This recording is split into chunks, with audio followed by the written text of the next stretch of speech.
Si je chante une chanson, vous croyez que ça fait rentrer les gens?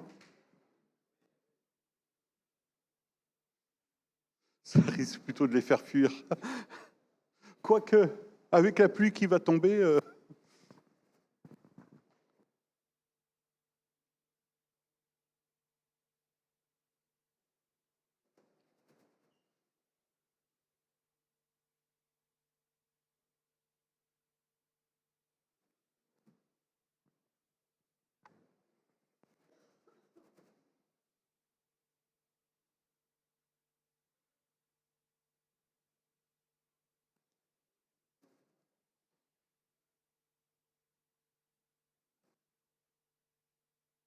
Bien. Eh bien, bonjour à tous. Pour ceux qui ne me connaissent pas, je suis Philippe Ostaléry, directeur général du CTICM et président de la Maison de la construction métallique. Merci d'être venu à une réunion en plus, un colloque de plus sur la décarbonation.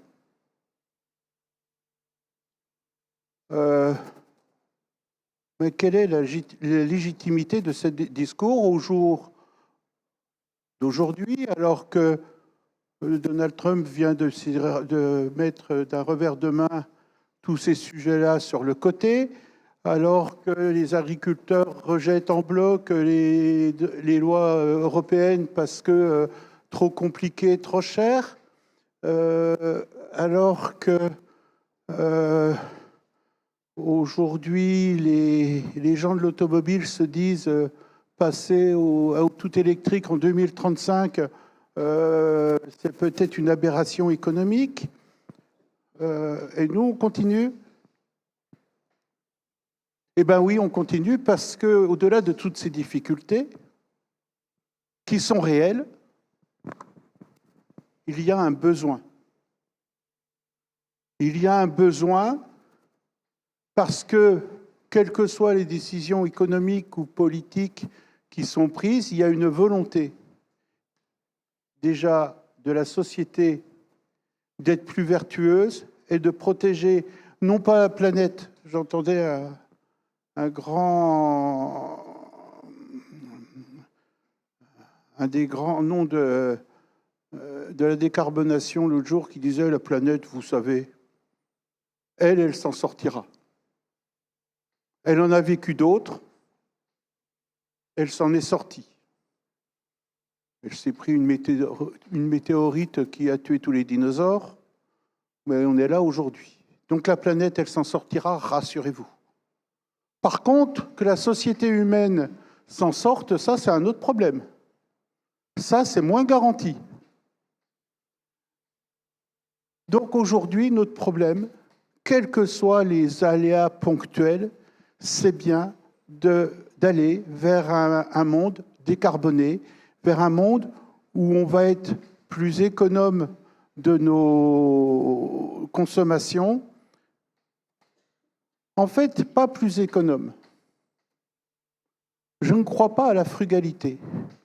Je ne crois pas au retour à l'âge de pierre pour caricaturer. Je pense que ça serait simplement le constat d'un échec de nos travaux.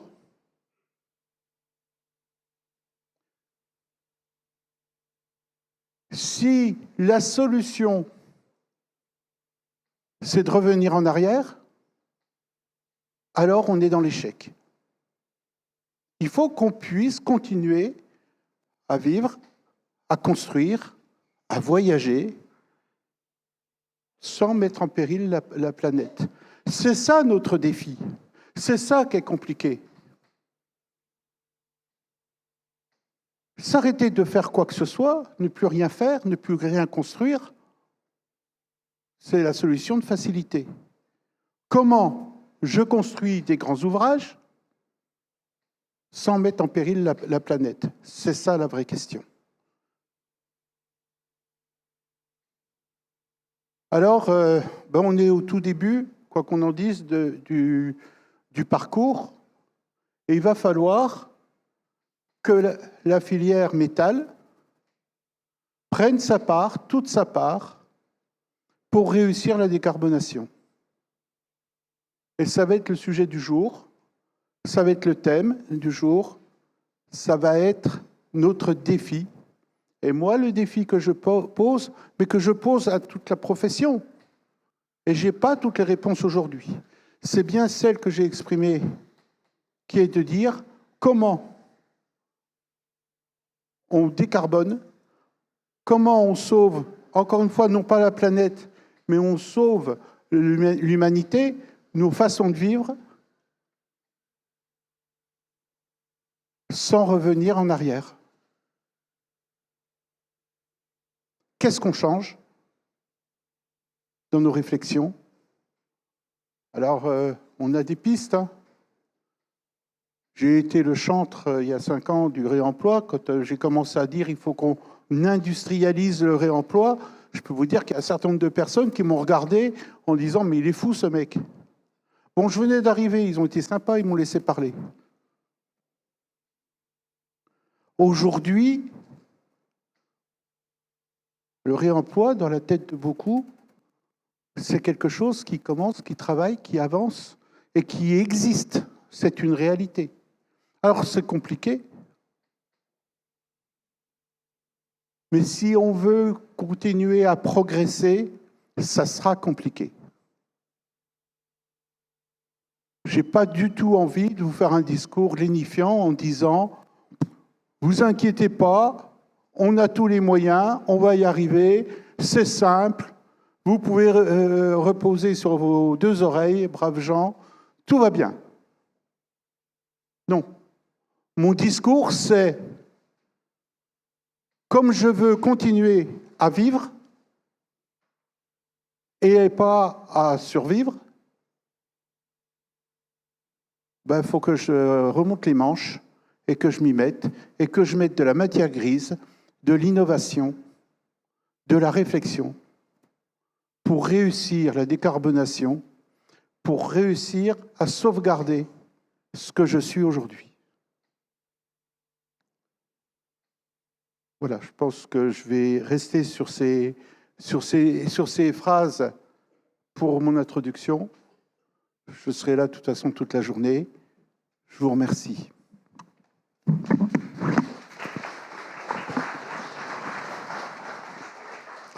Merci beaucoup. Et c'est parfait. Vous étiez parfait. Merci beaucoup, Philippe Ocelleri. Du coup, on commence. Bienvenue. On va passer une matinée riche ensemble. Je me présente, je suis Alexandra Emery. Et moi, mon job, c'est d'essayer de vous faire un petit peu bouger les lignes aujourd'hui, de conduire le changement, de faire les transformations nécessaires, que ce soit d'un point de vue environnemental, d'un point de vue social, d'un point de vue gouvernance. On a pas mal de choses à discuter ensemble. Le mot d'ordre aujourd'hui, c'est « décarbonons ensemble ». Okay ? On a créé un petit hashtag « décarbonons ensemble ». Si vous voulez faire des photos, partager sur LinkedIn et bouger aussi vos confrères de la filière acier, des filières matériaux, vos confrères architectes, maîtrises d'œuvre, maîtrises d'ouvrage, n'hésitez pas. Profitez-en, c'est l'occasion d'en parler et de le faire savoir. Je vous propose d'accueillir Marie Caron, qui est là. Marie, donc, faites-lui un tonnerre d'applaudissements. Vous allez voir après ce qu'elle va faire. Bonjour à tous, je suis Marie. Alors, je vous explique en 2 mots ce que je fais. Je suis facilitatrice graphique, comme c'est écrit. Je vais tout simplement visualiser, traduire de manière visuelle tout ce qui va être dit, les échanges, l'intelligence qui va se créer pendant cette matinée. C'est un outil de visualisation qui est à votre service. C'est pour vous. C'est pas un objet qui est éloigné. C'est vraiment à votre service. Et la preuve, les commanditaires, je ne sais pas qui, récupéreront la fresque. Donc, on va lors du déjeuner s'efforcer de les mettre accessibles. Donc, n'hésitez pas à venir les voir. N'hésitez pas à commenter. N'hésitez pas aussi à préciser « Ah Marie, vous vous êtes trompée sur ce point ».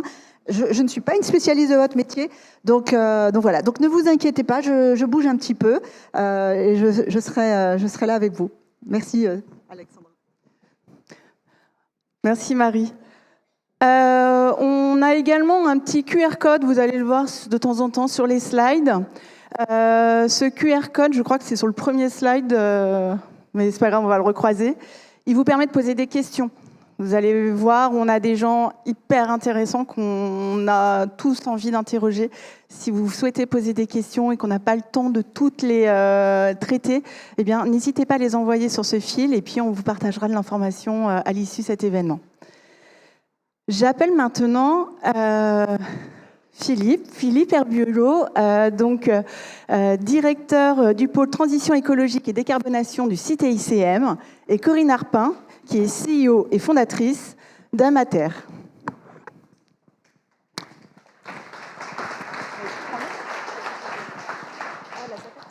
Eh bien, bonjour à tous et à toutes.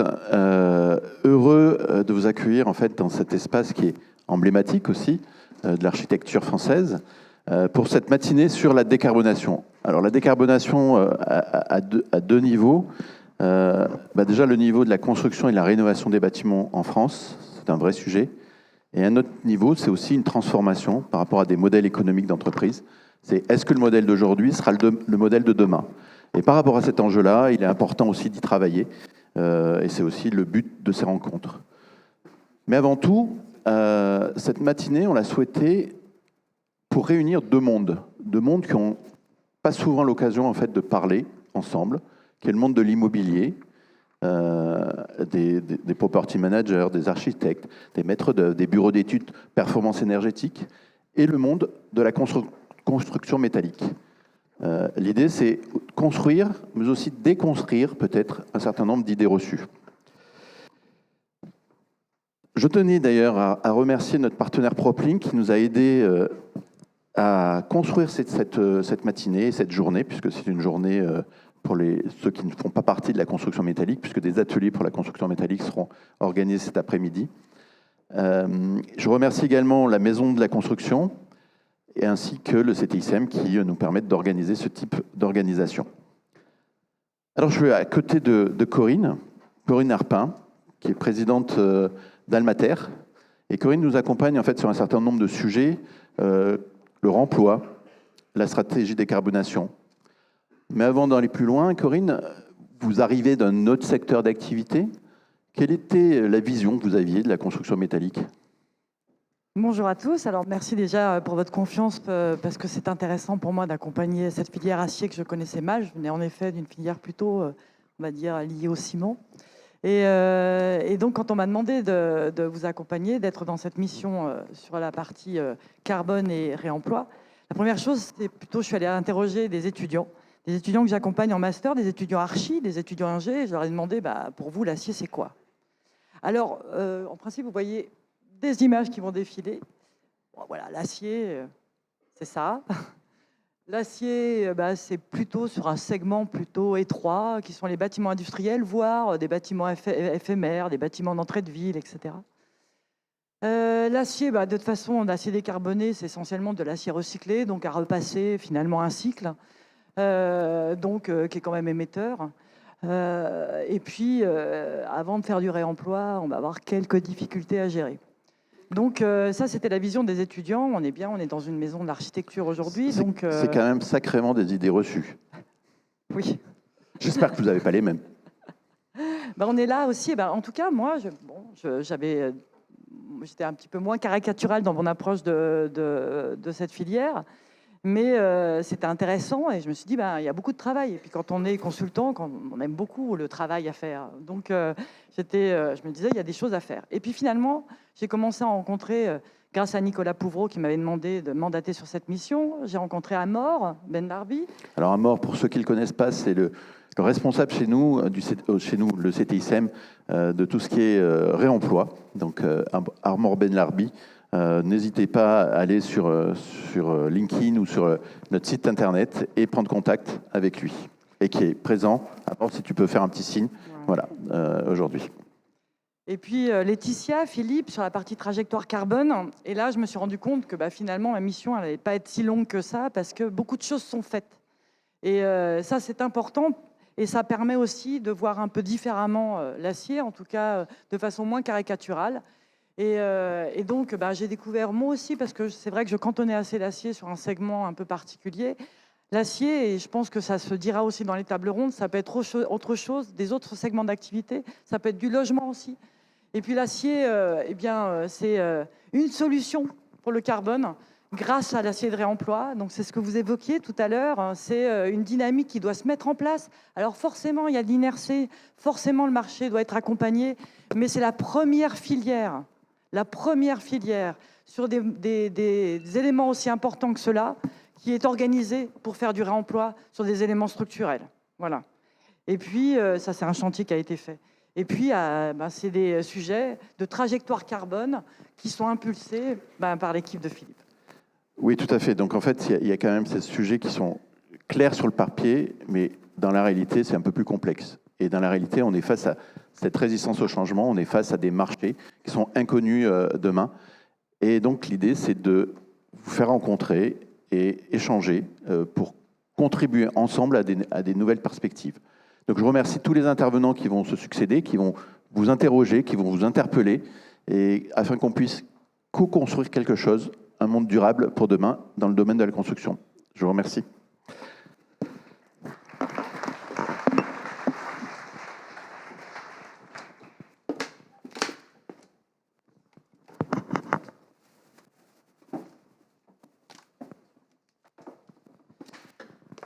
Alors, je vous propose maintenant qu'on fasse ensemble une petite présentation de la matinée, comment ça va se dérouler.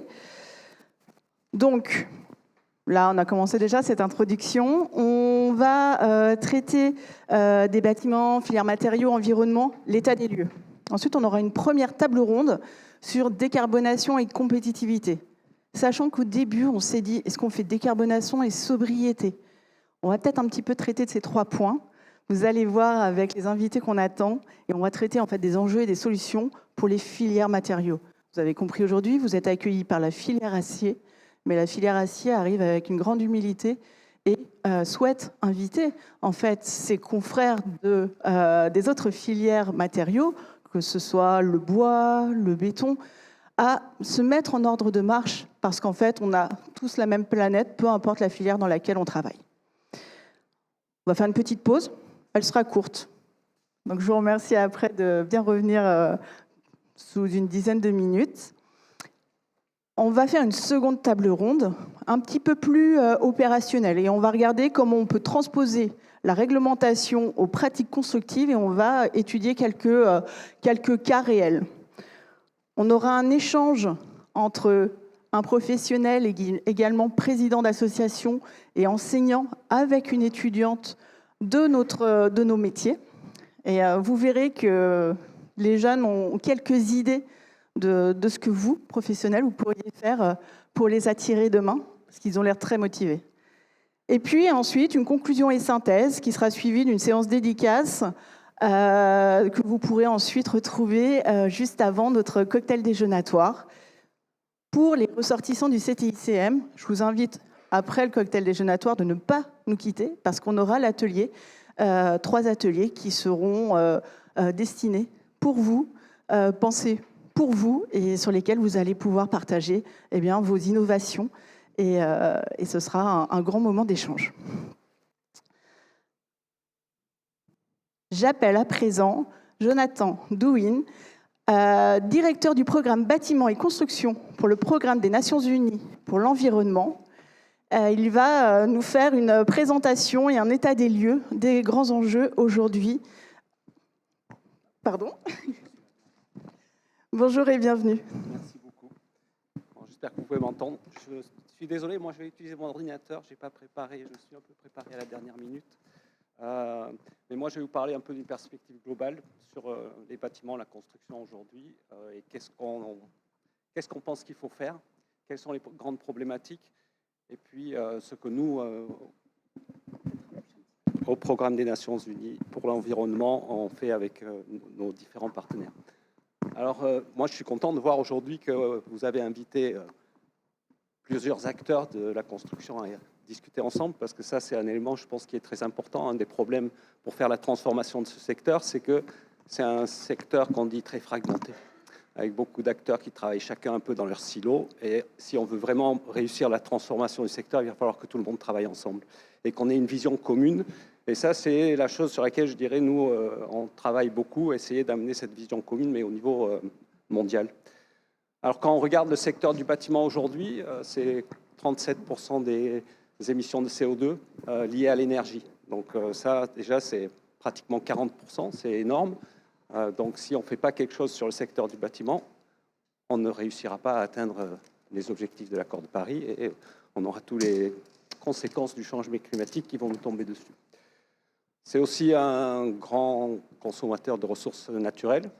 Quand on regarde les matériaux de construction, c'est en gros ce qui domine notre utilisation de matériaux en général. Et ça va doubler d'ici 2060, d'après l'OCDE. Donc les gaz à effet de serre qui sont associés aussi aux matériaux risquent aussi de doubler. Donc il est vraiment important de travailler dessus. Aujourd'hui, les matériaux dominants sont le ciment, l'acier, le verre. Et ces filières, majoritairement, dépendent aujourd'hui d'extraction minière, qui a beaucoup, bien sûr, d'impact sur l'environnement. Et aussi, c'est des processus qui sont plutôt énergivores. Donc, bon, vous l'avez dit, il y a des solutions, il y a des choses qui se mettent en place dans toutes ces filières. Donc, c'est absolument ce qui est nécessaire. Mais bon, quand on pense aussi changement climatique, on pense aussi les impacts, pas que la décarbonation, mais aussi tout ce qui est l'adaptation.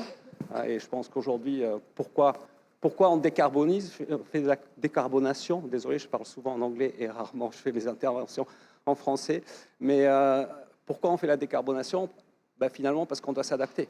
Parce que le système qu'on avait mis en place jusqu'ici, ben, il ne fonctionne pas très bien avec notre planète. Comme on dit, la planète, elle va de toute façon continuer à tourner, il n'y a aucun problème là-dessus, même si nous, on n'est plus là. Mais bon, si nous, on veut rester là, il va falloir qu'on essaye de travailler un petit peu mieux avec la planète. Donc, globalement, l'urgence d'agir, elle augmente. Parce qu'aujourd'hui, si on regarde la construction, bon, nous, on regarde bien sûr nos pays où on est confortablement installé, on est déjà bien avancé, mais quand on regarde une grande partie du reste du monde, il y a énormément de constructions et de bâtiments qui n'existent pas aujourd'hui. On dit à peu près 70% du parc de bâtiments en Afrique, aujourd'hui, n'est pas encore construit. Ça veut dire qu'il va y avoir énormément de construction qui va arriver dans cette partie de la planète, mais aussi notamment en Asie. Si on regarde l'Amérique latine, les États-Unis, l'Europe, tout ça, bon là, on a beaucoup plus un problème où on va passer à bâtiments existants. Et qu'est-ce qu'on fait sur les bâtiments existants pour que, justement, ils soient moins énergivores et pour travailler beaucoup plus sur des questions de rénovation. L'AIE dit qu'il faut à peu près, l'Agence internationale de l'énergie, pardon, dit qu'il faut à peu près rénover 20% du parc immobilier aujourd'hui existant. Si on veut atteindre d'ici 2030, enfin, d'ici 2030, il faut rénover 20% du parc si on veut être, on va dire, sur la trajectoire de rester à moins de 2 degrés d'augmentation de température d'ici à 2050. Bon, après, quand on parle du bâtiment, bon, le bâtiment, tout le monde le sait, c'est quand même un des secteurs les plus importants de l'économie. C'est le secteur qui représente à peu près 11 à 13% du PIB au niveau mondial, donc c'est quand même énorme, et c'est 7 à 9% de l'emploi mondial. Donc c'est vraiment un secteur économique extrêmement important. Et il y a du travail qui est fait notamment par la Banque mondiale, et eux, on dit qu'il y a une grande opportunité en fait en termes de bâtiments au niveau de l'investissement, parce que l'investissement, bon, on parle plus des pays émergents, mais dans les pays émergents, c'est jusqu'à à peu près 25 trillions de dollars. Donc c'est un investissement énorme qui est potentiellement là pour faire des bâtiments dans les pays émergents et notamment des bâtiments verts. Aussi, l'AIE a montré que si on investit 1 million de dollars dans les rénovations et les mesures d'efficacité énergétique, environ, ça crée 9 à 30 emplois. Donc, il y a aussi une création d'emplois potentielle qui est assez énorme. Donc, c'est un secteur qui a vraiment un gros potentiel de manière générale, qui permettrait vraiment, si on agit tous là-dedans, de faire une vraie différence à tous les niveaux, je dirais. Aussi, il y a beaucoup d'opportunités d'innovation. Quand on regarde aujourd'hui, réduire la demande énergétique, tout ce qui est regarder un peu les solutions passives, regarder tout ce qui est l'approvisionnement en énergie. Aujourd'hui, quand on parle du bâtiment, tout le monde nous dit qu'il faut qu'on aille vers des véhicules électriques, mais il va falloir les alimenter, ces véhicules électriques.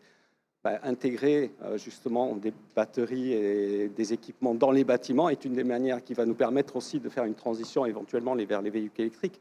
Après, je ne vais pas rentrer dans le débat si les véhicules électriques, c'est totalement la solution, mais bon, ça, c'est un autre débat.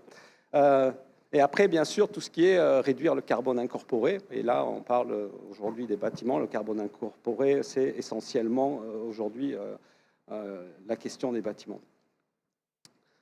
Donc, quand on parle de décarbonation, pendant des années, on a parlé décarbonation, on a parlé efficacité énergétique. Le bâtiment existe, comment on améliore le bâtiment pour qu'il consomme moins. Mais toute la partie carbone incorporé, ça a été un peu ignoré pendant assez longtemps, même si on savait que c'était là. Mais ça commence à maintenant être un souci de plus en plus sérieux. Comme je disais, si on continue, normalement, c'est le carbone incorporé qui va devenir plus important que le carbone opérationnel dans un bâtiment. Il est prévu que d'ici 2050, normalement, tout ce qui est émissions, chauffage, climatisation, éclairage vont diminuer d'aujourd'hui 75% à plus ou moins 50%. Donc ça veut dire que les autres 50%, ça va être du carbone incorporé, donc ça va être tous les processus de construction et les matériaux qu'on utilise. Alors bien sûr, il existe des solutions, et des solutions, il y en a beaucoup. Il y a beaucoup d'innovations encore à faire, mais les solutions, elles existent déjà. Et elles viennent notamment de la conception, de la production et du déploiement des matériaux de construction. Aujourd'hui, les secteurs qu'on voit qui ont pris du retard, on dit c'est le ciment, l'acier, l'aluminium, quand on regarde par rapport à réduire vraiment, puisque c'est les matériaux qui sont aujourd'hui les plus utilisés. Alors, juste pour donner quelques chiffres, bon, le béton, qui est le matériau qui est le plus utilisé, aujourd'hui, c'est 7% des émissions mondiales de carbone. Et au cours des 65 dernières années, ça a augmenté de 10 fois. Donc, on utilise dans les 65 dernières années 10 fois plus de ciment et de béton que ce qu'on utilisait avant. Par rapport à ça, le métal, ça a eu une augmentation de 3 fois. Donc nettement moins que quand on regarde le béton. Et par contre, le bois, c'est resté plus ou moins stagnant. Alors aujourd'hui, on parle beaucoup des filières de bois aussi, parce que bon, on parle beaucoup de tout ce qui est matériaux biosourcés, comment aussi diversifier les matériaux, parce que voilà, si vous me posez la question à moi, on a eu à un moment, en tant qu'être humain, on a cru qu'on pouvait tout contrôler. On a commencé à se dire, OK, avec du ciment, de l'acier, du verre, je peux construire des bâtiments très vite, et des très bons bâtiments, et en plus, je peux mettre une climatisation dedans, et il va être confortable, mon bâtiment. Plus besoin de trop réfléchir. Avant, on construisait avec ce qu'on avait autour de nous, on avait des pierres, de la terre, on avait ce qu'on avait autour de nous, on construisait aussi avec le climat qu'on avait, donc quand on réfléchissait à notre bâtiment, on réfléchissait par rapport au climat dans lequel on vivait, alors qu'aujourd'hui, on construit un peu partout dans le monde de la même manière. Donc il y a vraiment un besoin de réfléchir à OK, comment on change ça. Donc je disais, l'acier, c'est le deuxième matériau le plus utilisé. Aujourd'hui, c'est à peu près 7% aussi des émissions mondiales de gaz à effet de serre. Bien sûr, tout cet acier n'est pas utilisé dans le bâtiment. Il y a de l'acier qui est utilisé et des métaux qui sont utilisés dans beaucoup d'autres secteurs. Mais ce qu'il faut faire en termes de stratégie, je dirais, dans le secteur du métal, c'est comment essayer d'éviter l'extraction des matières premières et en faisant une promotion plus importante du recyclage et de la réutilisation. Je pense que la réutilisation, c'est encore mieux que le recyclage. Donc, quand on peut faire de la réutilisation, c'est encore mieux. Maintenant, bon, encore une fois, un chiffre, hein, quand on fait de la production d'acier à partir de ferraille, on économise environ 60 à 80% de l'énergie. Donc, c'est quand même énorme par rapport à une production à partir du minerai. Mais par contre, un des soucis, bien sûr, c'est que quand on utilise l'acier, une fois qu'on l'a mis, il reste pour très longtemps. Donc, si on pense qu'on va pouvoir assurer la demande avec du recyclé, il y a des chances que ce ne soit pas vraiment possible, parce qu'une fois qu'il est dans les bâtiments, avant qu'on puisse le réutiliser ou le recycler, ça dure quand même un certain temps. Donc, il y a un challenge, on va dire, au niveau qui est croissant au niveau de l'offre et de la demande, surtout sur ce métal qui est recyclé. Donc, bon, de manière générale, ce que je dirais, c'est que bon, le choix des matériaux, c'est important de réfléchir aux impacts que ça peut avoir, les impacts que ça peut avoir sur la santé, le bien-être humain, le climat, les écosystèmes. Et ces impacts, en fait, il faut commencer à y penser, avoir une approche qu'on dirait nos cycles de vie. Il faut réfléchir dès le moment où on commence l'extraction jusqu'au moment où peut-être c'est la fin de vie du matériel ou de ce qu'on a construit. Et ce que nous, on essaye de promouvoir, on va dire, c'est une triple stratégie. C'est trois stratégies qui doivent être mises en œuvre de manière complémentaire pour réduire le carbone incorporé. La première stratégie, c'est d'éviter la surutilisation des matériaux.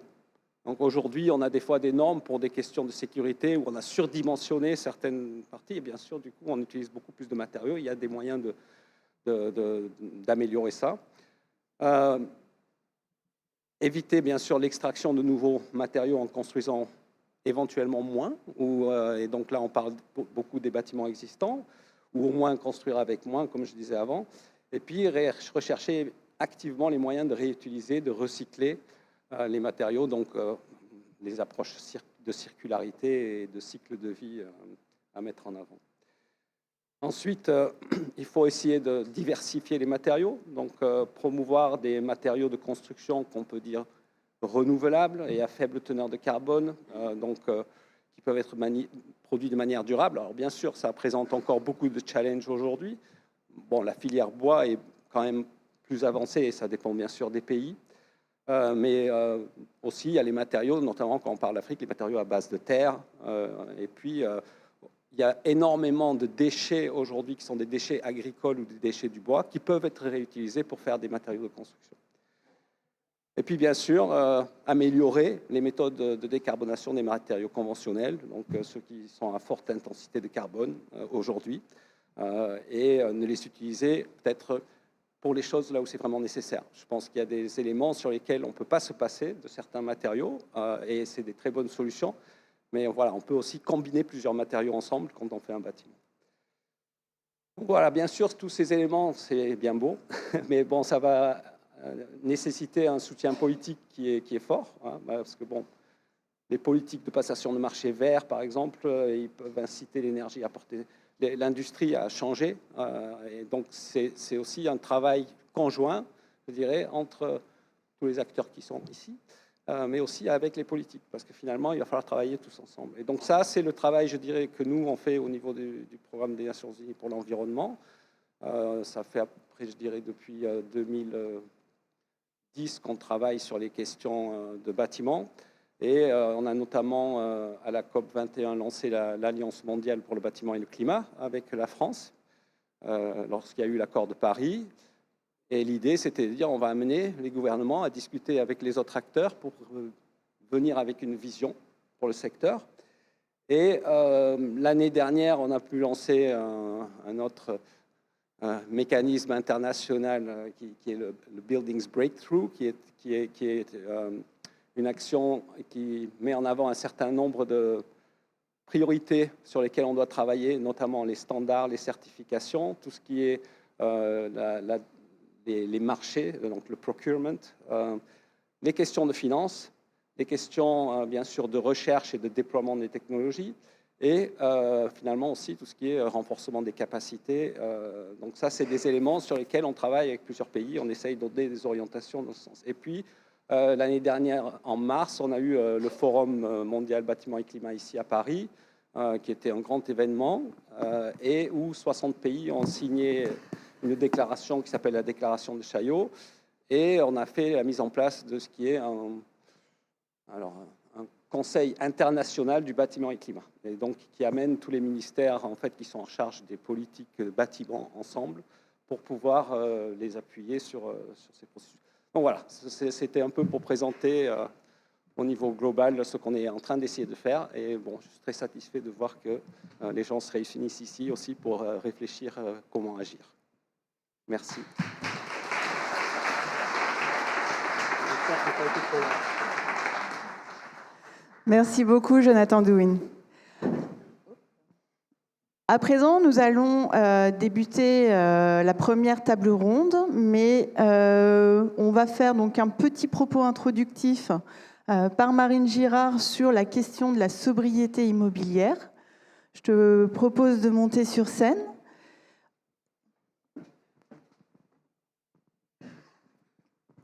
Merci Alexandra. Alors je vais tâcher d'être rapide pour laisser nos invités répondre aux quelques observations que je vais faire ce matin. Donc on l'a entendu de Jonathan, le constat est sans appel. L'humanité est hors des clous des accords de Paris. C'est vrai au niveau global, c'est vrai au niveau national et c'est d'autant plus vrai au niveau du secteur qui nous intéresse ici ce matin, du secteur du bâtiment. Or le bâtiment, c'est à la fois une source importante d'émissions, mais aussi donc un levier très important pour réduire les émissions au niveau national comme au niveau mondial. Mais c'est aussi une partie intégrante de nos vies. Donc c'est un acteur social très important. On y passe le plus clair de notre temps, on y travaille, on y vit. Et donc c'est l'endroit où on peut, quand on a de la chance, se sentir confortable et avoir une qualité de vie. Donc la qualité des bâtiments est également très importante à prendre en compte. Or, en France, le bâtiment, c'est 25% des émissions de CO2, c'est 40% de la consommation énergétique. Au niveau mondial, 50% de la demande en matériaux, donc 50% des matériaux qui sont extraits de la nature, directement dus à la demande en mètres carrés bâtis à travers le monde. Et c'est aussi 30% des déchets qui sont produits, des chiffres qui sont en constante augmentation. Pourquoi en constante augmentation alors que on fait des efforts depuis plusieurs décennies, on l'a entendu en matière d'efficacité énergétique dans les bâtiments, en matière de développement des énergies renouvelables, de développement de l'économie circulaire. Pourquoi ? Parce qu'on continue en fait à construire des nouvelles surfaces, alors sous l'effet de la croissance démographique, notamment dans les pays en développement, certes, mais en France aussi, on construit toujours plus et sous l'effet donc de la croissance en mètres carrés par personne. L'INSEE nous dit que dans les 50 dernières années, le nombre de résidences principales en France a augmenté 2,5 fois plus vite que la population, que la croissance de la population. Et on a aussi moins de personnes par ménage. Des phénomènes, voilà, la vie change. On a des phénomènes de décohabitation. Donc, moins de personnes dans un même logement qui lui-même s'agrandit, plus de mètres carrés, plus d'énergie, plus de matériaux, etc., etc. Vous voyez où je veux en venir. Donc, en somme, on a un problème environnemental, ça on l'a très bien dit, mais on a aussi un problème social parce qu'on dépasse déjà les capacités de la nature, ce qu'on appelle les limites planétaires. On a parlé des matériaux, on a parlé de l'énergie, on pourrait parler des ressources en eau aussi, de la qualité de l'air, etc. Il n'y a pas que le changement climatique, mais aussi la pollution. Mais pour autant, ça ne veut pas dire qu'on arrive à loger tout le monde, et en tout cas qu'on arrive à loger tout le monde à la même enseigne, en luttant suffisamment rapidement contre la précarité énergétique. Alors maintenant que j'ai déprimé tout le monde, qu'est-ce qu'on doit faire et qu'est-ce que font les acteurs du bâtiment et pourquoi est-ce que ça doit nous intéresser aujourd'hui ? Il y a de plus en plus de scénarios, notamment ceux de l'ADEME, qui pointent vers un élément qu'on n'a pas pris en compte et que je viens de mentionner avec cette augmentation de la demande en fait en mètres carrés et notamment en mètres carrés par personne en France. Et cet élément, c'est celui de la sobriété immobilière, c'est-à-dire une manière de prendre le problème, on va dire, à la source, c'est-à-dire qu'au lieu de juste faire ce qu'on fait déjà très bien avec des solutions techniques de décarbonation, prendre le problème au niveau de l'offre et de l'aval, puisque ça, on a les solutions qui sont sur la table et je suis sûre que tout le monde ici dans cette salle y contribue déjà. Mais un pan qu'on a un peu laissé de côté, c'est du coup comment est-ce qu'on va traiter la demande. Un exemple concret de ça, c'est en France, la réglementation, par exemple sur la ZAN, le zéro artificialisation nette, qui vise à réduire l'artificialisation jusqu'à atteindre une zéro artificialisation nette en 2050. Comment ? En réfléchissant à la densification des espaces existants, la réhabilitation des friches et en limitant des constructions neuves. C'est un changement qui peut paraître radical, qui pourtant est possible.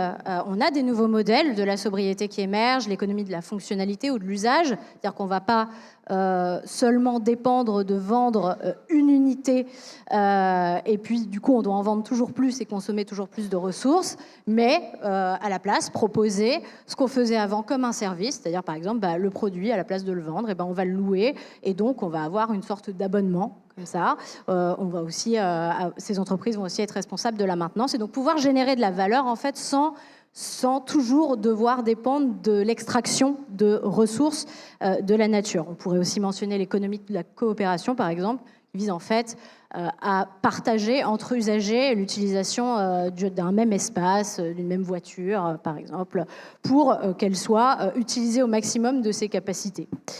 Je l'ai dit, c'est un changement qui est nécessaire, qui est en route. Les acteurs du bâtiment s'y intéressent et s'y mettent, et la réglementation les y pousse également. C'est un changement qui est possible, mais pas que. C'est aussi désirable. Pourquoi ? Parce que des externalités extrêmement positives d'un point de vue environnemental, certes, d'un point de vue de la santé aussi, et de l'équité sociale, mais aussi d'un point de vue business et d'opportunités économiques. Réduire d'abord les coûts et les investissements et pouvoir développer des filières plus locales, plus durables, qui permettent une stabilité et une résilience des modèles économiques. Alors, voilà, la question principale qu'on va traiter dans la table ronde qui suit, c'est celle de comment est-ce qu'on arrive à concilier la prospérité économique d'un côté, alors qu'on évolue dans un modèle qui n'a pas été pensé pour ne pas dépendre constamment de l'extraction de nouvelles ressources. Je vous laisse en discuter. Merci beaucoup, Marine Girard.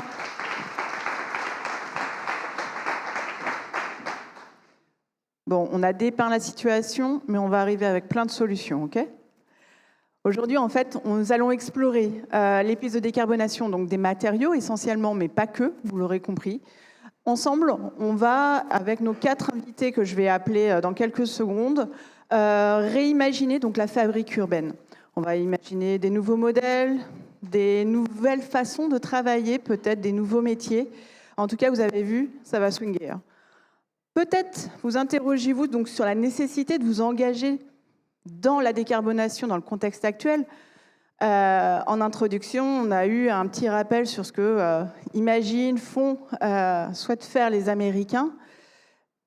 Entre nous, est-ce que, au niveau français, on a besoin de continuer à s'engager ?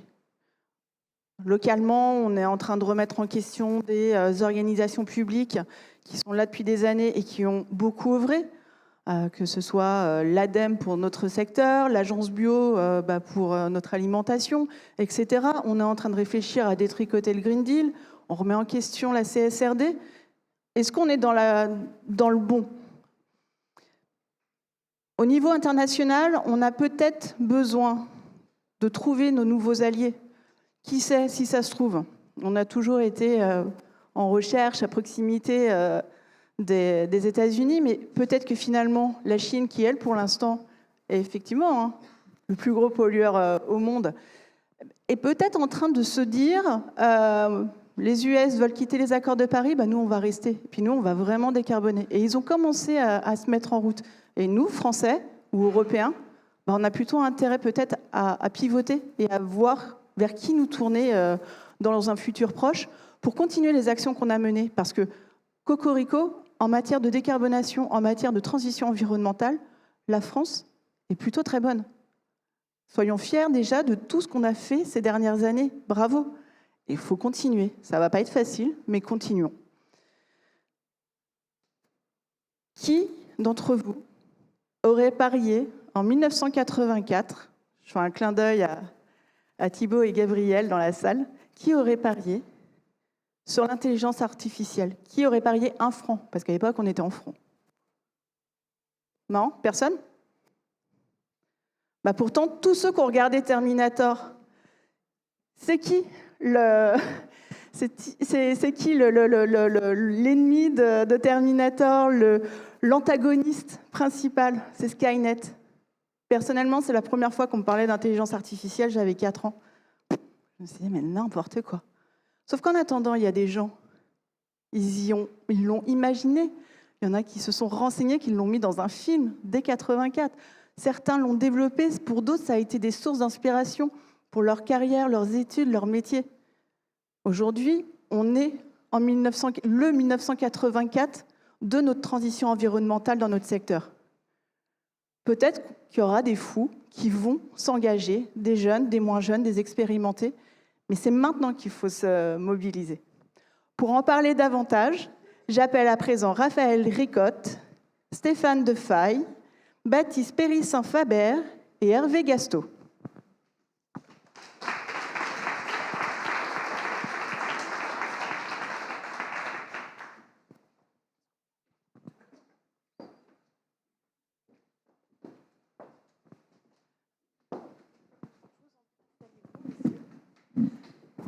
Pour l'instant, je vais répartir le micro portable, on va en récupérer deux autres. Bonjour à tous. Je vais simplement et rapidement les présenter pour qu'on puisse rentrer directement dans le vif du sujet. Donc, Baptiste Périssin-Faber est directeur général délégué de l'ADEME. Hervé Gasto est donc le délégué général de la SCMF. Donc, pour ceux qui viennent de l'immobilier, c'est le grand syndicat de la construction métallique qui œuvre au quotidien avec la mission de la construction métallique et le CTICM. Stéphane Defaille, directeur général de Grand Paris Aménagement, et également, vous avez un titre de président de la filière hors site. Raphaël Ricotte, vous êtes architecte en chef responsable de ADP, les aéroports de Paris. Bienvenue.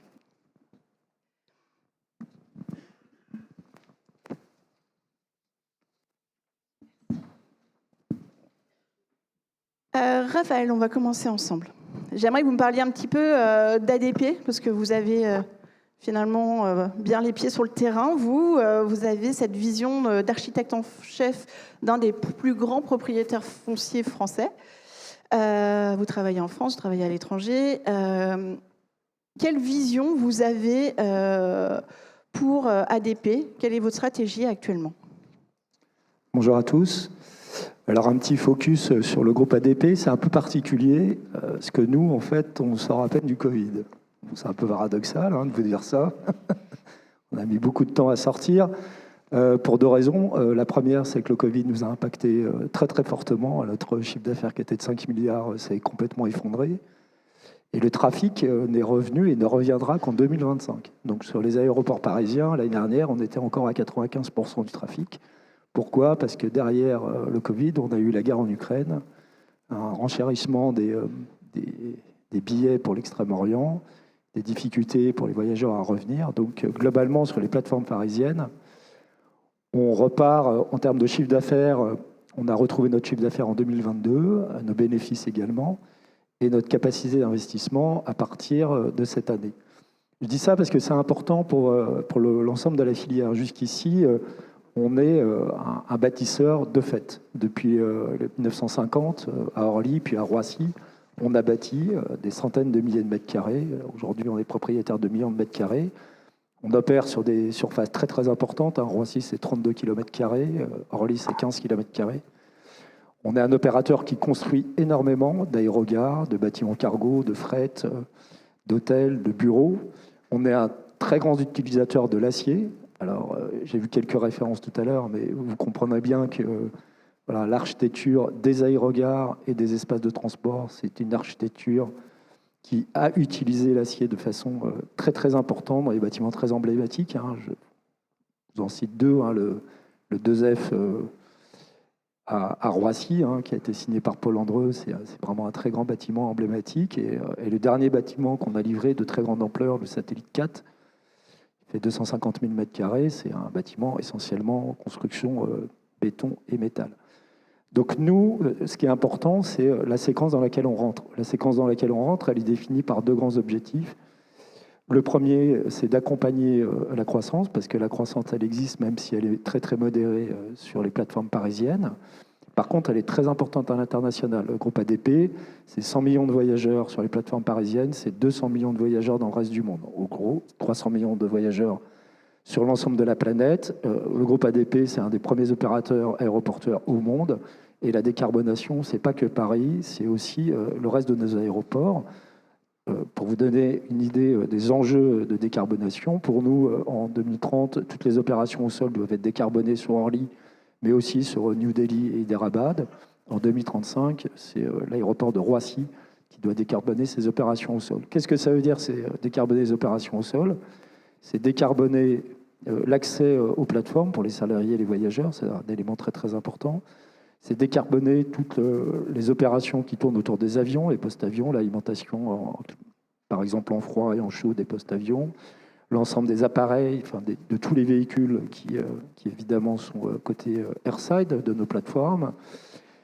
Et le troisième secteur, c'est évidemment la construction. Donc il faut qu'on décarbone. Et on y reviendra tout à l'heure. Pour nous, c'est très compliqué, mais c'est un enjeu fondamental. Ça fait partie des enjeux du groupe. Et ça doit évidemment se compléter avec la séquence d'investissement dans laquelle on rentre, puisque maintenant, on a retrouvé nos voyageurs cette année. On a notre capacité de financement qui est revenue, puisque le groupe ADP est son propre financeur. Et donc, on s'engage maintenant dans une séquence d'environ 1 milliard d'investissements par an en infrastructures, en bâtiments et en rénovation et régénération de nos installations. Donc, cette séquence-là, elle va démarrer, elle va prendre son ampleur. Et évidemment, c'est un appel d'air pour l'ensemble de la filière, bâtiments notamment. Mais pas que, parce qu'on a des infrastructures de métro, des infrastructures autoroutières, énormément de projets qui vont démarrer. Et on a un enjeu par rapport à cette construction, enfin ces constructions qui vont venir, en termes de décarbonation, qui est très important, qui est fondamental. En plus, on est dans le secteur aérien, donc pour nous, c'est un engagement très très ferme de la part du groupe ADP de s'inscrire dans la politique de décarbonation qu'a définie l'État français avec zéro émission en 2050. Oui, parce qu'en plus, secteur de l'aérien, vous ne fermez jamais. Donc, il faut arriver à reconstruire, rénover avec des patrimoines ouverts 24/24, 7 sur 7. Du coup, vous avez une recherche peut-être au niveau des matériaux que vous employez pour répondre en fait à ces problématiques d'urgence de maintien de l'activité. Alors nous, notre particularité, c'est qu'on a défini une politique assez claire par rapport à d'autres opérateurs aériens. Les bâtiments des années 50-70, aujourd'hui, si on les regarde, ils sont plus efficaces par rapport à la demande. Donc il y a deux options possibles. L'option nord-américaine qui consiste à démolir et à reconstruire, donc avec un bilan carbone évidemment dramatique. Et l'option que le groupe ADP a prise, c'est de densifier, c'est à réhabiliter et faire des extensions. On en a fait plusieurs. Pendant le Covid, on a continué des chantiers d'extension et de réhabilitation. Donc ça, c'est vraiment très important pour nous. C'est-à-dire qu'il faut qu'on arrive à réhabiliter nos bâtiments. Dans le cadre de la réhabilitation, il y a les 3 R, donc le réemploi, la réutilisation, le recyclage. Nous, on est partie prenante, effectivement, de cette démarche-là. On est aussi une source d'approvisionnement énorme, puisque, pour citer un exemple, sur les Orly, on a 30 000 m² de façade à rénover, donc 30 000 m² de façade à déposer. Donc ces 30 000 m² de façade à déposer, qu'est-ce qu'on en fait?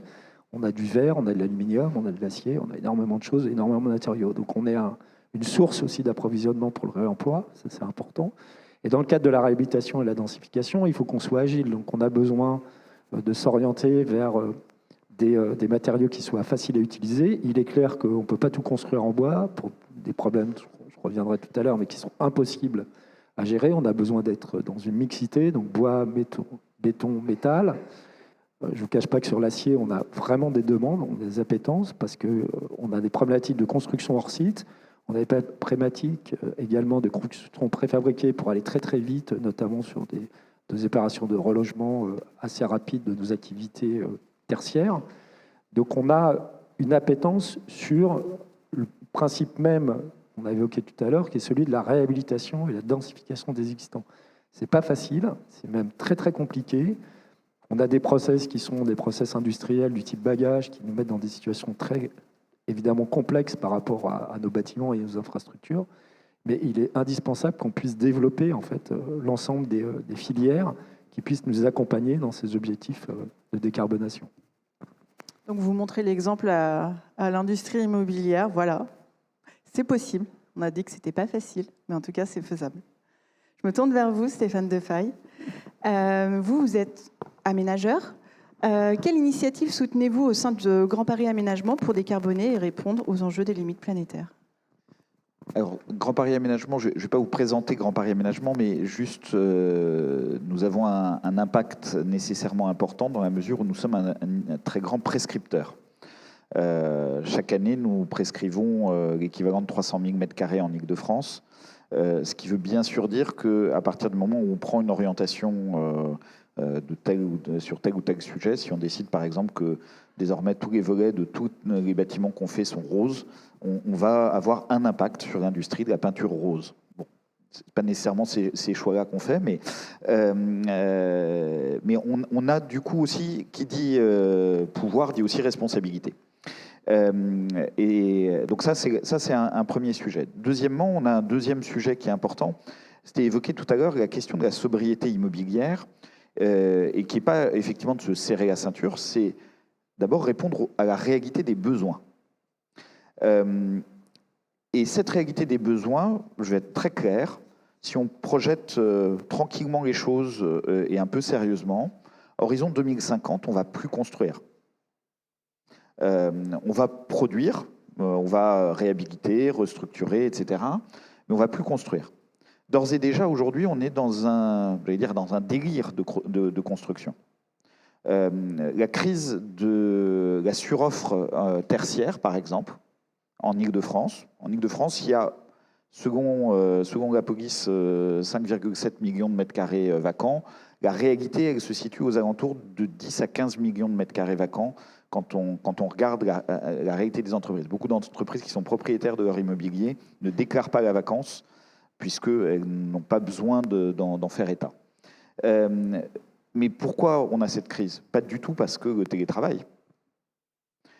Parce que depuis à peu près 2005, on produit 2 fois plus que le besoin réel, que l'absorption réelle en Île-de-France.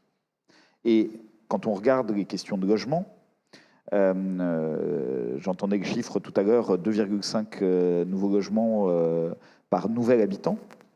On construit 3 fois plus de logements par an que la Grande-Bretagne, dont la population a grandi plus rapidement que la nôtre.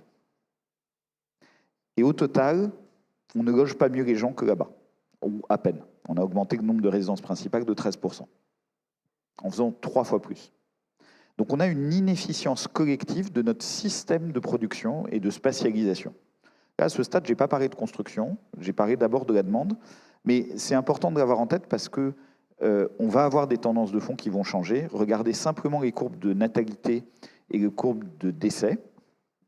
On est dans un moment où on va passer en dénatalité, en solde naturel négatif, et ça va venir très très vite. La chute est vertigineuse. Donc une fois que j'ai dit ça, nous en tant qu'aménageurs, il n'y a pas si longtemps que ça, un aménageur, il achetait un champ de patates, il mettait des tuyaux, des routes, et il construisait dessus. Et ça rapportait de l'argent. Ça rapportait, on a clôturé là, cette année une opération, 46% de taux de marge. Bon, elle date de 1980, on a mis notre temps, etc. Si on raisonnait en TRI, ça serait absolument pourri.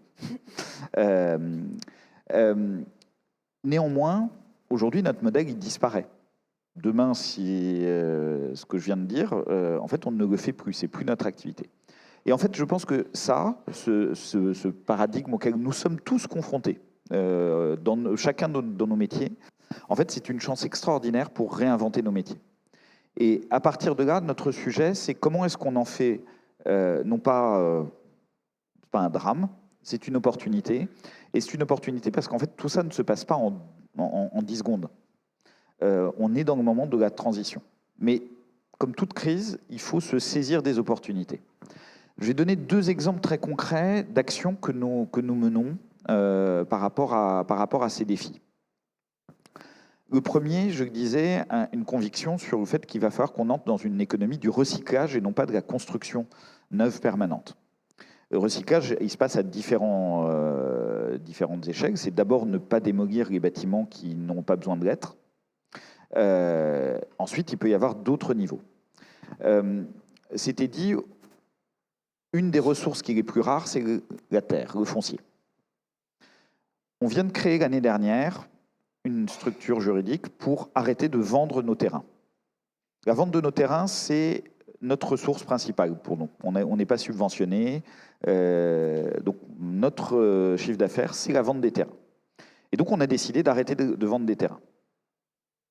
On a décidé de louer les terrains pour les activités plutôt économiques sur des baux amphithéotiques à 70 ans, mais en réalité pas à 70 ans. Le but, c'est qu'ils soient perpétuellement renouvelés. Un peu comme en Angleterre. Un peu comme en Angleterre, où je vous conseille surtout de regarder Genève, qui est peut-être encore plus intéressante que la Grande-Bretagne. Genève qui a su préserver sa base industrielle grâce à ça. Parce que derrière ce choix stratégique, c'est aussi comment est-ce qu'on garde de l'emploi en Île-de-France, et notamment de l'emploi productif en Île-de-France. Ça, ce sont des stratégies, par exemple, ADP le fait depuis presque une éternité, enfin, depuis qu'ADP existe quasiment. Les ports français le font de la même manière, etc. Ce qui est très intéressant, c'est que c'est une activité qui est rentable. C'est un modèle économique qui est rentable pour nous, c'est un modèle économique qui est rentable pour les entreprises. Alors pourquoi j'évoque ça en parlant de construction? C'est qu'aujourd'hui, on a cette même réflexion sur les matériaux de construction. Notre conviction, c'est qu'on peut devenir un propriétaire de matériaux de construction qui sont loués à des entreprises qui vont les utiliser. Ça demande deux choses. Ça demande d'abord qu'on soit sûr de la pérennité du matériau, avec la valeur ajoutée qui embarque, et qu'on réfléchisse sa démontabilité dès la conception initiale. Et d'ailleurs, c'est pour ça que ça nous intéresse aussi. D'abord, ça nous permet d'être une banque, c'est-à-dire de prêter de l'argent aux entreprises, parce que finalement, transformer des CAPEX en OPEX en arrêtant de vendre du foncier et en louant, c'est être un prêteur de deniers qui n'exige aucune garantie. Par les temps qui courent, ça a une vraie valeur pour les entreprises. C'est pour ça que c'est rationnel économiquement. Mais en fait, on peut faire la même chose sur les matériaux de construction. Et donc aujourd'hui, c'est quelque chose, alors on n'en est pas encore, c'est pas encore mûr, mais c'est une des orientations stratégiques qu'on est en train de prendre, plutôt dans un premier temps pour les bâtiments d'activité, tout simplement parce qu'ils sont un tout petit peu plus simples à appréhender dans leur conception, etc. Mais on a aussi des réflexions majeures sur la question de la réutilisation des bâtiments sans travaux, sur les bâtiments neufs qu'on construit. C'est-à-dire, aujourd'hui, on essaye de construire agnostique à l'usage futur. Pourquoi construire un bâtiment de logement différemment qu'un bâtiment de bureau, si ce n'est des normes? Vous êtes un petit peu à l'origine d'un fameux permis de construire sans affectation dans la région de Bordeaux? Alors effectivement, à Bordeaux, aujourd'hui, les principaux freins, par exemple, au fait d'avoir des bâtiments sans affectation, ce ne sont pas des freins techniques. Bon, il faut prendre en compte intelligemment les réglementations, mais ça ne coûte pas plus cher, ou à peine. Et ça a beaucoup plus de valeur parce que le bâtiment il est résilient. Le problème, il est administratif. Code de la construction et de l'habitat, il n'a pas les mêmes normes selon qu'on soit dans une catégorie ou l'autre. Ce qui est une hérésie en réalité. Ce qui est une hérésie, ce qui en fait est le fruit d'une manière d'aborder la question de la construction depuis des décennies, et je pense qu'il est au cœur de notre sujet de décarbonation, si on veut aller au-delà de l'effort que chacun fait dans son secteur et qui sont très réels, c'est qu'on a longtemps été dans une économie de la performance. Un bâtiment parfait en tertiaire, il a cette forme, cette trame, il a ses caractéristiques. En logement, c'est ça. Il faut qu'on passe à une économie de la robustesse. Comment est-ce qu'on fait en sorte que ce qu'on construit soit résilient pour diminuer par 2 le carbone incorporé dans les bâtiments? En fait, il y a une mesure qui est très très simple. Vous multipliez par 2 la durée de vie de ces mêmes bâtiments. Et à ce stade, je n'ai pas agi sur la manière de produire, etc. Il faut qu'on retrouve ça, chose qu'on a perdue dans les années 80 à peu près, où en fait on a été tellement bon en calcul, de structure ou autre, qu'on a commencé en fait à perdre cette versatilité du bâtiment. Moi j'étais à la Défense à l'époque, on avait fait une étude sur les transformations bureau-logement déjà à l'époque, enfin à l'époque pardon, c'était en 2011, Et on s'était rendu compte que tous les bâtiments d'avant 1980, c'était pas très compliqué à faire. Tous les bâtiments d'après, c'était très très compliqué, parce qu'en fait, les descentes de charges étaient tellement optimisées que modifier la répartition des charges devenait un vrai problème pour le bâtiment. Oui, on en a un petit peu parlé tout à l'heure avec Jonathan. Et effectivement, j'avais étudié cette question avec d'autres professionnels il y a quelques temps. Et sur cette vision du permis de construire, par exemple, sans affectation, la première question qui nous revenait à tous, acteurs de la filière, c'était comment on imagine notre dalle. Est-ce qu'on anticipe que demain, on pourrait avoir telle activité et on fait une dalle gigantesque et plein de béton, ou est-ce qu'on se dit, bon, soyons souples, et je comprends qu'il y a encore beaucoup de réflexions, beaucoup d'évolutions et beaucoup d'opportunités pour le marché. Donc, on continue de swinguer un petit peu. Je me retourne vers vous, Baptiste, Péry-Saint-Faber. On a parlé pas mal de l'ADEME ces derniers temps.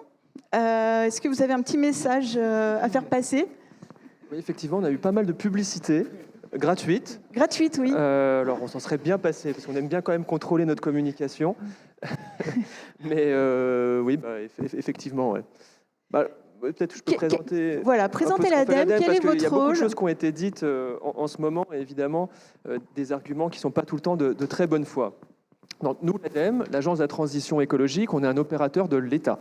Et donc, on est sous la tutelle du ministère de l'écologie, de l'énergie et de la recherche. Et de l'économie, non ? Ah non, pardon. Voilà, maintenant, l'énergie est à l'économie, donc on est aussi sous la tutelle de Bercy. Notre mission, elle est définie par la loi.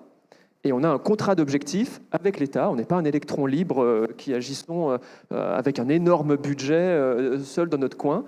On a un contrat d'objectif et notre mission, c'est à la fois d'éclairer le débat public sur la transition écologique et d'accélérer la transition écologique. Ça, c'est écrit noir sur blanc sur notre contrat d'objectif.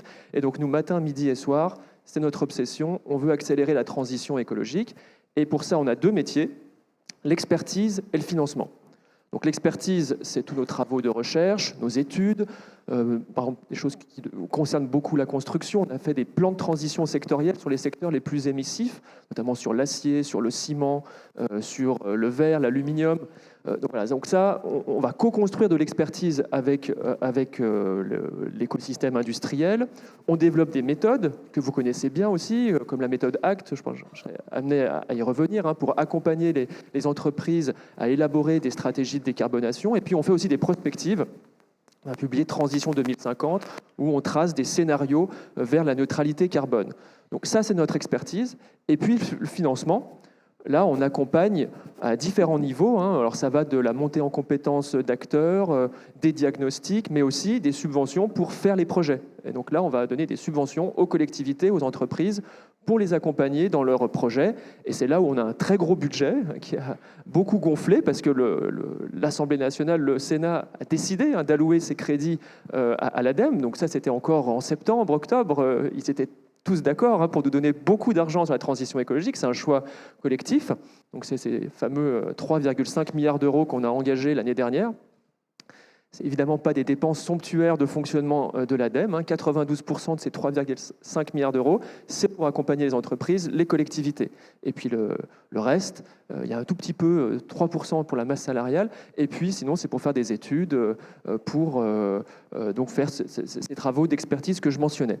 Et puis on a un modèle très spécifique où on a à la fois une expertise nationale au siège, qui est à Angers, et puis des directions régionales qui vont distribuer finalement l'offre d'accompagnement de l'ADEME, ce qui fait que notre expertise, elle n'est pas hors sol, parce qu'on a des projets concrets qu'on accompagne sur le terrain qui vont alimenter notre expertise, et ce qui permet aussi, quand on identifie des bonnes pratiques sur un territoire, et d'essayer d'aller essaimer, de répliquer dans les autres régions. Donc c'est vrai qu'il y a des présidentes de régions là, qui voudraient nous piquer notre argent pour le faire en disant « moi je sais faire toute seule en région Île-de-France ». Il ne me semble pas que ce soit très efficace d'aller mettre dans toutes les régions une expertise nationale. Et en tout cas, on se priverait aussi de cette capacité d'essaimage qu'on essaye de réaliser à l'ADEME. C'est très clair. Donc, moi, je vous l'ai dit en préparation, nous, l'ADEME, on vous aime. Ça rime. Si vous avez besoin d'un slogan, je vous laisse les droits. Vous ferez de la com gratuite aussi. Est-ce qu'on peut revenir sur votre méthode acte pas à pas ? dans laquelle s'est engagé d'ailleurs le CTICM. Je vous laisse nous expliquer Tout à fait, rapidement. oui, vous avez été parmi les pionniers. Alors, ACT, donc ça veut dire Accelerating Climate Transition, ça vient juste après la COP21. Moi, je n'étais pas encore à l'ADEME, hein, mais mes collègues de l'époque, ils ont eu cette intuition assez géniale de se dire qu'en fait, ce qui aura de la valeur dans le futur, ce n'est pas tellement le fait que les entreprises prennent des engagements. Tout le monde peut prendre des engagements à 2040, 2050, mais ce qui aura de la valeur sur le marché et ce qui sera vraiment différenciateur, c'est la crédibilité de cet engagement. Et donc, c'est là où ils ont forgé le concept de plan de transition, qui était très exotique en 2016-2017, et qui aujourd'hui est dans la réglementation, dans la CSRD. Hein. La CSRC demande qu'on fasse un reporting sur son plan de transition. Et donc, c'est vraiment quels moyens je mets en œuvre pour atteindre les engagements que j'ai pris. Et donc, c'est vraiment ça qu'essaie de faire ACT. Si on met ACT dans une sorte de parcours, d'abord, ce qu'on veut faire quand on est une entreprise, on fait son bilan carbone, ça c'est la photo. Ensuite, on prend des engagements, des cibles à différents horizons. Ça, c'est ce que fait SBTI, hein, les Science Based Targets. Et puis ensuite, il faut faire son plan de transition. Donc, on a une méthodologie qui s'appelle ACT pas à pas, qui permet donc de faire ce plan de transition. Et ensuite, il faut piloter ce plan de transition, l'évaluer. Et là, c'est ACT évaluation. Et donc, nous, on a développé ces méthodes. On a formé de nombreux cabinets de conseil, soit bureaux d'études, soit des cabinets de stratégie, qui vont ensuite accompagner les entreprises sur l'élaboration et sur le pilotage de leur plan de transition. Et nous, on a fait en sorte, on avait envoyé quelques espions dans les travaux sur la CSRD au niveau de l'EFRAG, que les données qui sont demandées dans la CSRD sur la partie climat, et cette partie climat, si on en croit ce que dit le ministre de l'économie et des finances, elle va quand même être sanctuarisée. S'il y a des simplifications, ça sera plutôt sur le reste, mais sur le climat, ça sera un peu sanctuarisé, j'espère. En tout cas, on est complètement compatible. La méthodologie ACT, elle est quasiment 100% compatible avec la CSRD, et donc ça permet de transformer un exercice un peu fastidieux de reporting CSRD en un exercice beaucoup plus stratégique, de réflexion sur son business model et de capacité aussi de se différencier par rapport à ses concurrents qui sont tous par définition plus verts que verts, mais quand on a une bonne note ACT, on peut envoyer le signal au marché, aux donneurs d'ordre, que nous, notre démarche de transition, elle est crédible parce qu'on a cette note ACT. D'accord, donc on peut gratter la peinture, il y a vraiment du vert en dessous, ça marche. C'est ça. Et pour la CSRD, juste un point, hein, il y a plein de chefs d'entreprise aujourd'hui, c'est un peu comme votre comptabilité, en fait, c'est très rébarbatif. Mais en même temps, c'est ce qui vous permet d'enclencher vos plans d'investissement pour la suite. La CSRD, c'est le même côté administratif, un petit peu rébarbatif, sauf que vous avez tous vos leviers qui sortent sous vos yeux pour votre future stratégie environnementale. Donc, regardez bien sur le site de l'ADEME et rapprochez-vous du CTICM sur cette méthode ACT pas à pas. Merci beaucoup. Vous vouliez rajouter quelque chose ? Non, juste pour dire que sur ACT, on vient de créer une filiale qui s'appelle ADEME ACT Solutions et qui permet justement de déployer beaucoup plus rapidement nos formations, alors à la fois à destination de bureaux d'études, mais aussi d'entreprises qui voudraient internaliser cette compétence en interne pour pouvoir piloter leur stratégie. Ok, super. Donc du coup, ces formations elles vont nous permettre de générer de nouveaux métiers. ADEME ACT Solutions, c'est la filiale et on veut former massivement à cette méthodologie. D'accord, donc du coup, des nouveaux métiers, des transformations, on continue, des tas d'opportunités. Merci beaucoup. Je me tourne vers vous. Hervé Gastaud, donc vous êtes délégué général de la SCMF. Dites-moi comment vous voyez, vous, les propos aujourd'hui qui sont annoncés. Vous travaillez main dans la main avec le CTICM, vous travaillez main dans la main avec l'ensemble des constructeurs, les ressortissants qui sont présents aujourd'hui. Côté filière acier, quels sont les enjeux ? Est-ce que vous avez les mêmes que les personnes qui sont intervenues juste avant ? Alors déjà, bonjour à toutes et à tous. Et je suis un peu ému parce que finalement, c'est ma première intervention parce que j'ai pris les fonctions au mois de septembre. Donc je suis Félicitations. un jeune DG, alors pas en âge, vous l'avez vu, mais en prise de fonction. Donc le SCMF, c'est le syndicat de la construction métallique de France. Nous sommes finalement un vieux syndicat parce que nous fêtons en 2026 nos 140 ans. Nous représentons à peu près 70% du marché, 30 000 salariés, 4 milliards de chiffre d'affaires. Pour vous donner des éléments un peu de cadrage du syndicat, et le syndicat, nous sommes un syndicat patronal, donc nous avons un objet quand même d'influence et politique, et nous avons un bras armé qui est notre centre technique, le CTICM, à qui tout le monde est attaché, bien évidemment. Alors, sur ma prise de fonction, l'avantage, c'est que je remplace une DG qui a fait valoir ses droits à la retraite. Je me suis déplacé pas mal sur le terrain. Bon, j'ai rencontré des adhérents au syndicat, mais aussi des non-adhérents. Et j'ai rencontré effectivement globalement la filière acier. Ce que j'ai pu remarquer sur globalement les enjeux qui nous rassemblent entre la filière acier en général et les constructeurs métalliques, c'est l'arrivée de matériaux et d'acier bas carbone. Ça, je l'ai vu sur le terrain. Donc il y a quand même des sujets liés au développement durable et à la décarbonation qui arrivent.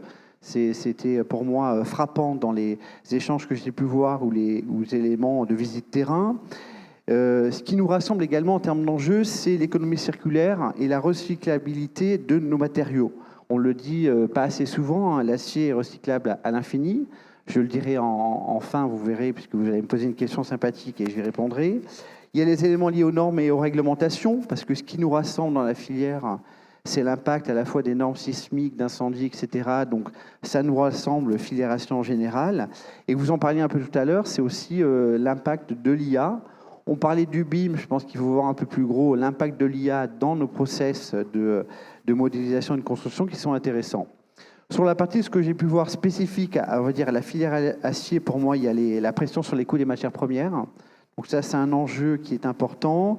Et l'innovation dans les alliages, je pense que c'est intéressant à regarder. La performance des aciers, qui est peut-être spécifique en dehors du constructeur métallique, globalement sur la filière acier.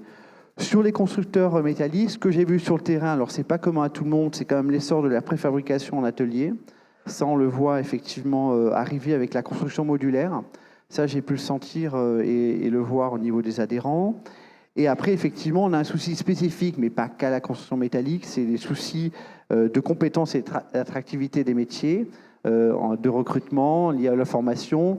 Je le vois dans la salle aujourd'hui, la féminisation de nos professions. Private joke à Philippe Ostaleri pour citer ICM. Et donc, il y a effectivement 7% de femmes un peu dans la filière, et donc un enjeu par rapport à ces enjeux de recrutement et de féminisation. Oui, vous n'êtes pas les seuls, hein, je vous rassure. Si ça vous intéresse, d'ailleurs, dans la filière immobilière, on a créé un observatoire de la parité dans l'immobilier que j'ai cofondé, on s'en reparle. Mais le problème, il est partout. D'ailleurs, les nouveaux métiers, la féminisation, qu'est-ce que vous voyez? Je me retourne vers vous, Baptiste. Ça crée des nouveaux modèles. Est-ce qu'on peut réfléchir peut-être au changement de modèle et questionner les donneurs d'ordre sur leurs responsabilités en matière de formation, en matière de métier Oui, alors je vois que les donneurs d'ordre, en tout cas, aujourd'hui, ils parlent l'ADEMien mieux que moi. Hein. Donc là, je suis quand même très rassuré. Moi, je pense qu'en tout cas, nous, à l'ADEME, on partage complètement la théorie du changement qu'il y a derrière cet événement. Quand on parle décarbonons ensemble, évidemment, c'est une affaire collective, la décarbonation. On ne va pas décarboner usine par usine, site par site. Ça n'a pas de sens. Et c'est pour ça que nous, on a très tôt lancé ce qu'on appelle des opérations collectives. Et d'ailleurs, votre filière a été lauréate de ces opérations collectives qu'on continue à opérer avec un programme C2E là, qui s'appelle Pacte Industrie. Il en sera question cet après-midi. Et en fait, derrière, c'est l'idée qu'on est tous dans le scope 3 de quelqu'un d'autre.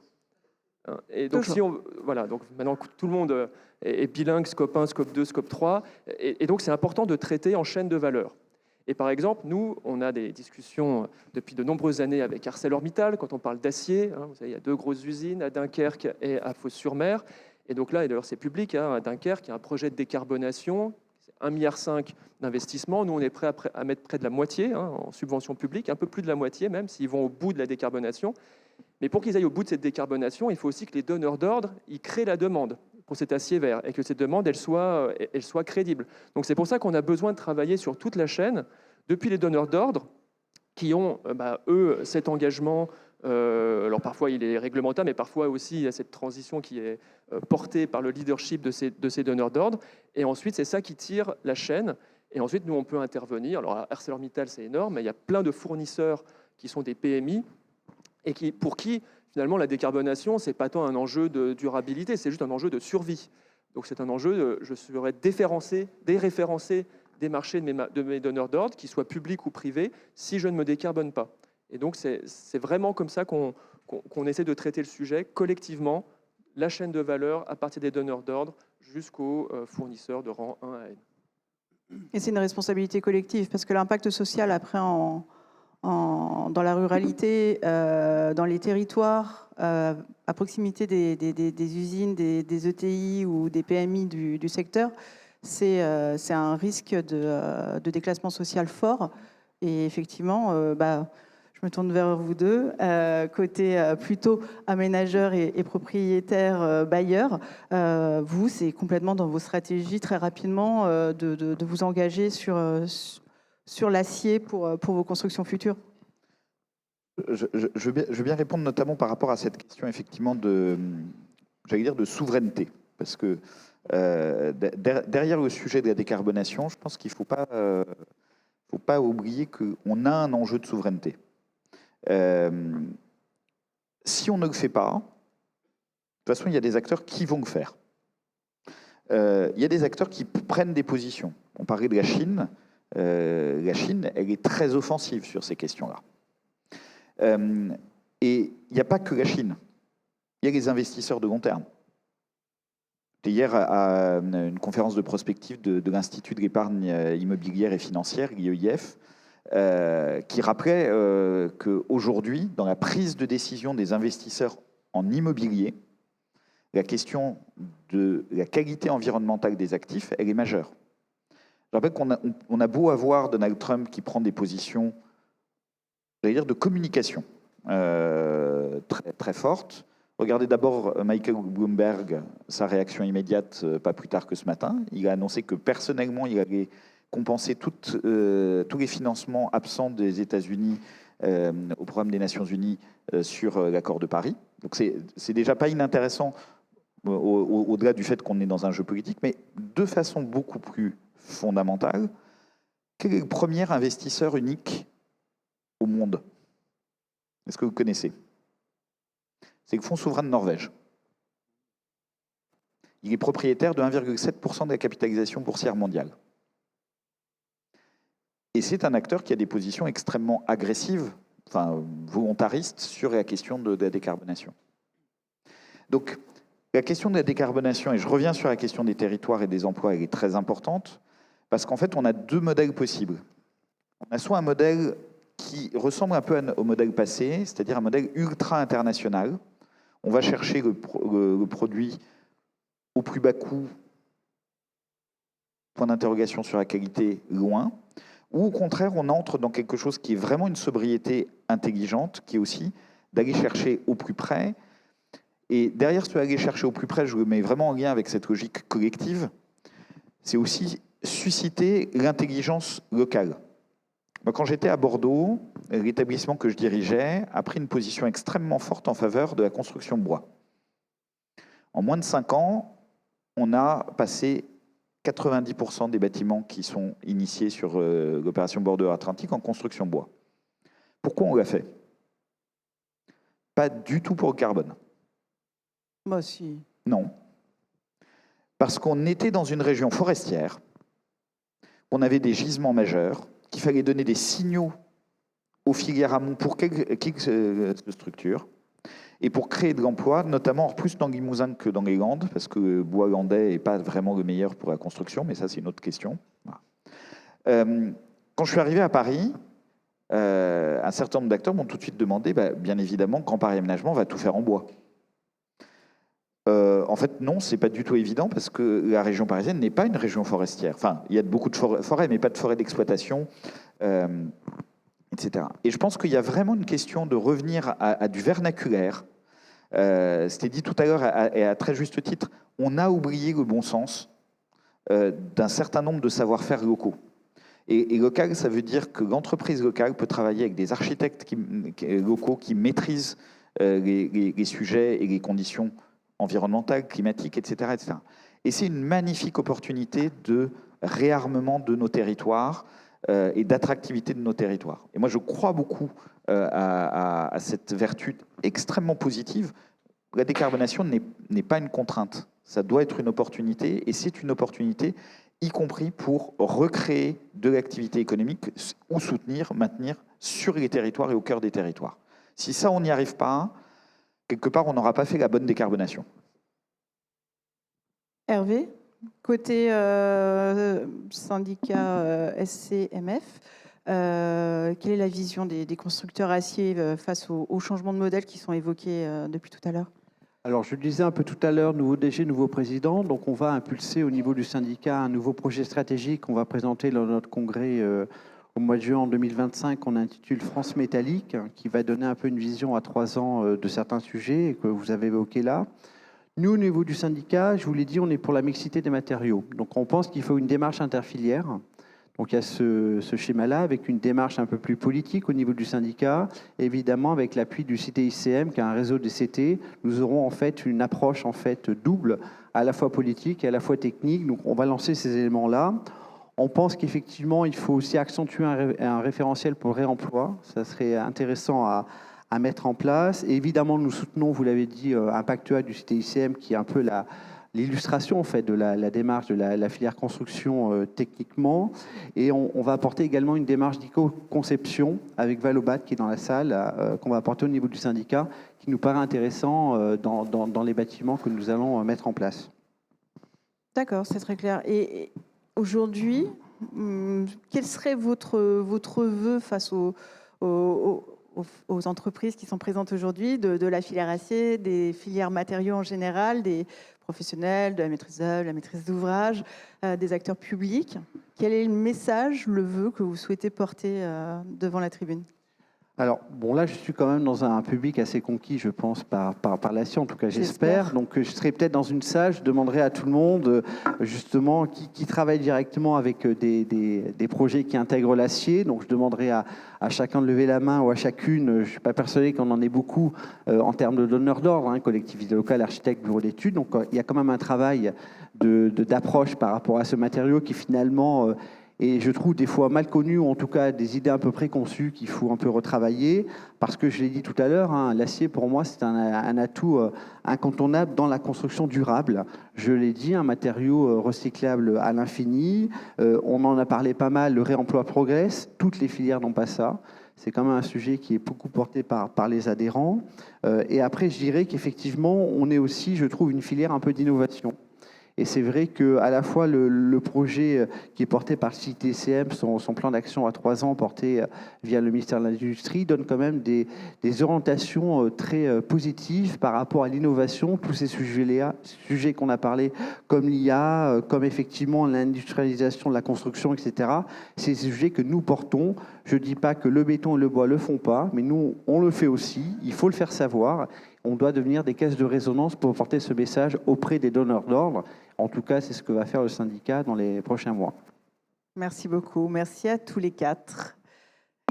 Est-ce que vous avez des questions? Je vous laisse applaudir.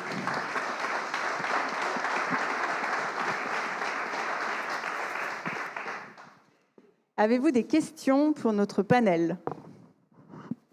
Ils ont tout dit? Pas de questions? Ah, on a une question en ligne. Celui qui nous a envoyé la question en ligne ne veut pas prendre la parole?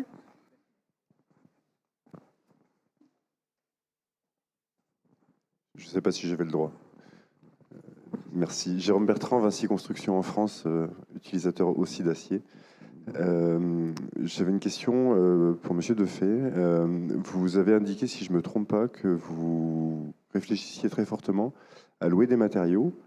La question que je me posais, et vous avez terminé tout à l'heure l'intervention de la table ronde sur le fait de pouvoir travailler avec Valobat, si j'ai bien compris, en termes de co-conception, puisqu'effectivement, pour pouvoir louer et réutiliser, ou en tout cas réemployer, ce serait bien de pouvoir démonter assez proprement, ce qu'Interface fait par exemple avec ses moquettes depuis pas mal de temps. La question est la suivante. Pour ça, il faut aussi pouvoir concevoir pour pouvoir réemployer et concevoir pour pouvoir utiliser du réemploi, ce qui veut dire qu'en fait, on a un sujet d'autorité et d'administration. Est-ce que vous imaginez ce réemploi dans un premier temps sur votre territoire d'administration à vous en propre pour intégrer ça dans le cahier des charges des maîtrises d'œuvre? Ou est-ce que vous imaginez d'ores et déjà ou à terme de pouvoir étendre ça en dehors de votre périmètre d'administration? Merci. Alors, déjà, sur la deuxième partie de la question, ce que nous expérimentons, ce n'est pas tellement pour le garder pour nous. on sait qu'en tant que plus gros aménageur de France, on a un rôle pionnier, on a un rôle d'expérimentation, et on le fait dans beaucoup de domaines. Mais c'est bien pour, derrière, une fois qu'on a validé un modèle, pouvoir le généraliser. J'évoquais tout à l'heure le modèle de la généralisation du bail à construction pour les constructions économiques. Vous avez peut-être vu que la métropole de Rennes, suite au travail qu'on a mené avec eux sur la base de ce qu'on avait fait, a pris la décision stratégique qu'il n'y aurait plus un foncier de la collectivité vendu pour faire de l'activité économique, tout simplement pour organiser le recyclage futur des zones d'activité économique de la métropole. Donc c'est la même chose dans ce qu'on fait. D'ailleurs, on essaye alors, le terme n'est pas bien choisi, mais quelque part c'est un peu ça, d'être très open source. Nous, on partage tous les référentiels qu'on peut utiliser. Et on essaye aussi, et vous le disiez tout à l'heure, et c'est très important aussi de rendre des comptes, parce que c'est sympa de faire de la com sur telle ou telle chose. La question, c'est aussi d'évaluer l'impact, y compris pour nous, pour savoir qu'est-ce qui marche pas. Après, et vous l'avez évoqué, et c'est essentiel, notre secteur, alors quand je dis notre secteur, c'est le secteur du bâtiment. Le secteur du bâtiment, il souffre de quelque chose qui est extrêmement grave en termes de performance, d'abord économique. C'est la fragmentation. Or, on ne peut pas, enfin ça c'est ma conviction profonde, et c'est d'ailleurs pour ça qu'on a créé, avec Grand Paris Aménagement et un certain nombre d'autres acteurs publics et privés, l'association Filière Hors Site France, derrière hors site ou pas hors site, qui, en fait, on s'en fout. Enfin, je l'ai dit dans cette même salle il y a pas si longtemps. C'est pas une question de il faut du hors site ou il faut pas du hors site. C'est comme la mixité des matériaux. Il faut surtout le bon mode constructif pour la bonne chose. Par contre, on ne peut pas faire un bon bâtiment hors site si on n'associe pas industriel, promoteur, concepteur. Et je simplifie en disant que ces trois acteurs. En fait, ça devrait être le b.a.-ba pour n'importe quel bâtiment. Et ça, c'est notre combat, j'allais dire, numéro 1, c'est revenir sur une intelligence de la conception qui va de l'amont à l'aval, qui intègre aussi les savoir-faire des entreprises. Moi, ce que je trouve le plus dramatique, quelque part, dans le fait que, malheureusement, notre système soit conçu pour favoriser une conception qui ne sait pas qui va construire derrière, c'est que les entreprises derrière, elles ont des savoir-faire. Et pas simplement le savoir-faire de produire. Elles ont des savoir-faire qui sont spécifiques à chacune, et en fait, on se prive de ces savoir-faire dans la conception initiale. Donc c'est derrière cette question de location de matériaux, c'est aussi un prétexte, comme beaucoup de ce qu'on fait, pour expérimenter une autre manière de revoir l'ensemble de la chaîne de valeur et de la repositionner. Dernière chose importante, si on fait ça aussi, c'est qu'il y a de l'argent qui est disponible. Sur notre foncière de bois construction, donc là, elle est capitalisée à 20 millions d'euros avec de l'argent de la Banque des Territoires et de Grand Paris Aménagement. En ce moment, on est en train de lever 200 millions d'euros. Et je peux vous garantir que c'est facile. Donc, on a des leviers qui existent et qui sont mobilisables. Et là, c'est de l'argent privé. Il n'y a pas un euro d'argent public derrière. Et c'est jouable. Et notre conviction profonde, c'est que si en décarbonant, on revoit nos manières de travailler tous ensemble, en fait, à la fin, on va produire beaucoup moins cher qu'avant. Ce n'est pas du tout un surcoût, c'est au contraire un gisement d'économie. Et de gisement d'économie, pour en faire quoi ? Pour faire de la qualité. Et je me permets un mot parce que je pense que toutes celles et ceux qui travaillent dans l'industrie, dans la construction, c'est quelque chose qui est important pour eux, pour remettre de la fierté, là où parfois on a un peu reculé. Merci beaucoup. Merci à tous. Je vous propose une petite pause. On se retrouve dans quelques instants.